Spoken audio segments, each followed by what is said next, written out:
ব্রিটেনের সবচেয়ে অপরাধপ্রবণ এলাকা হিসেবে উঠে এসেছে বার্মিংহামের নিউ স্ট্রিট, যা ডেইলি মেইল এক প্রতিবেদনে প্রকাশ করেছে। শহরের প্রধান পরিবহন কেন্দ্র থাকা লেডি ওয়ার্ড অঞ্চলের ছোট্ট একটি এলাকায় 2024 সালে প্রতিদিন প্রায় 5 জন মানুষ আক্রমণের শিকার হয়েছেন, ধর্ষিত হয়েছেন বা যৌন নিপীড়নের শিকার হয়েছেন। ডেইলি মেইলের বিশ্লেষণে জানা যায়, ব্রিটেন বর্তমানে অপরাধের মহামারীতে আক্রান্ত।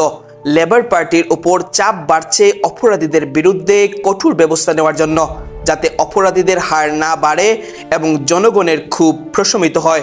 সরকারি পরিসংখ্যান অনুযায়ী 2023-24 সালে ইংল্যান্ড ও ওয়েলসে 22 লাখেরও বেশি সহিংস বা যৌন অপরাধ পুলিশের রিপোর্ট করা হয়েছে। এটি ছিল রেকর্ড করা সবচেয়ে ভয়াবহ বছরগুলোর একটি, যেখানে হামলা, গুরুতর শারীরিক ক্ষতি, খুন, ধর্ষণ এবং যৌন নিপীড়নের মতো অপরাধের সংখ্যা গত এক দশকে 3 গুণ বেড়েছে। ডেইলি মেইলের মানচিত্র সরকারি পরিসংখ্যানের ভিত্তিতে তৈরি হয়েছে এবং lower liar super output areas অনুযায়ী অপরাধের হার দেখানো হয়েছে। প্রতি 1000 বাসিন্দার মধ্যে কতটি অপরাধ সংঘটিত হয়েছে তা দেখিয়ে প্রতিটি এলাকা র্যাঙ্ক করা হয়েছে।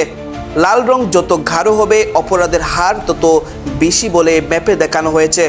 তবে গ্রেটার ম্যানচেস্টার পুলিশের মানচিত্রে পাওয়া যায়নি, কারণ তারা জুলাই 2019 সালের পর থেকে তাদের জাতীয় অপরাধ ডাটাবেজ আপডেট করেনি।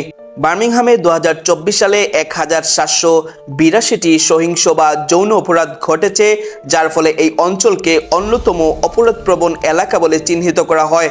এটি প্রতি বর্গ মাইলে প্রায় 8500টি সহিংস অপরাধের সমান, যা ওয়েস্ট মিডল্যান্ডস পুলিশের আওতাভুক্ত। এলাকাটির জনসংখ্যা 1200 এর বেশি, যার ফলে প্রতি 1000 বাসিন্দার জন্য অপরাধের হার দাঁড়িয়েছে 1441, যা ইংল্যান্ড ও ওয়েলসের দ্বিতীয় সর্বোচ্চ অপরাধপ্রবণ এলাকা ডনকাস্টারের তুলনায় দ্বিগুণ। 2024 সালের 20 জানুয়ারি বার্মিংহামের ভিক্টোরিয়া স্কোয়ারে 17 বছর বয়সী মোহাম্মদ আলীকে 15 বছর বয়সী 2 কিশোর ছুরিকাঘাত করে হত্যা করে। 2022 সালের 29 জানুয়ারি ডনকাস্টার শহরের কেন্দ্রে 17 বছর বয়সী জেনিস ও 20 বছর বয়সী রায়ান তিউবান্ডকে ছুরিকাঘাত করে হত্যা করা হয়। 19 বছর বয়সী অপরাধী অমৃত ঝাগরা তাদের খুনের দায়ে দোষী সাব্যস্ত হন এবং তাকে ন্যূনতম 26 বছরের কারাদণ্ড দেওয়া হয়।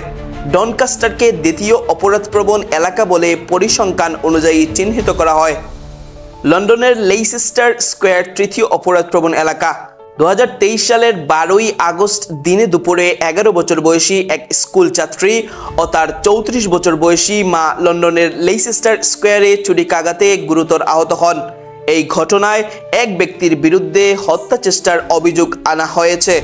চতুর্থ স্থানে রয়েছে নিউক্যাসল শহরের কেন্দ্রীয় এলাকা এবং পঞ্চম স্থানে ব্রাইটন বিচ। ইংল্যান্ড ও ওয়েলসে 37,000টি এলাকা বিশ্লেষণ করে দেখা গেছে 6319টি এলাকার প্রতি 1000 বাসিন্দার মধ্যে 50টিরও বেশি সহিংস অপরাধ হয়েছে। মাত্র 26টি এলাকা রয়েছে যেখানে সহিংস অপরাধের হার প্রায় শূন্য, যার মধ্যে একটি হারপেন্ডেনের কেন্দ্র থেকে কিছু দূরে অবস্থিত। হোম সেক্রেটারি ইবেট কুপার 2034 সালের মধ্যে চুরি হামলার হার অর্ধেকে নামিয়ে আনার প্রতিশ্রুতি দিয়েছেন। তিনি নিনজা ও সামুরাই তলোয়ার বিক্রি নিষিদ্ধ করতে চান এবং রেসপে অর্ডার চালু করে অপরাধীদের শহরের কেন্দ্র থেকে নিষিদ্ধ করতে চান।